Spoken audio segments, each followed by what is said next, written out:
sa harap ng organizing officer sa harap ng organizing officer ng maging aking asawa ng aking asawa aming pinapangako at aking pinapangako sa harap ng Diyos sa harap ng Diyos at ditong mga saksi at itong mga saksi na ako'y maging magiging na ako'y maging tapat na asawa at dapat nasa sa kasaganaan, sa kasaganaan, sa pangangailangan, sa panginoon, sa kalakasan, sa kalakasan, sa kalungkutan, sa kalimbutan, sa karamdaman sa karamdaman, at kalusugan at kalusugan, habang tayong dalawa habang tayong dalawa ay ay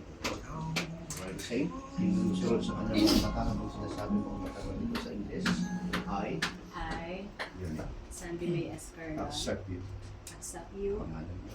Malora Drostia, before the solemnizing officer, before the solemnizing officer, to be my husband, to be my husband, and I promise and I promise and commit covenant and commit in front of God in front of God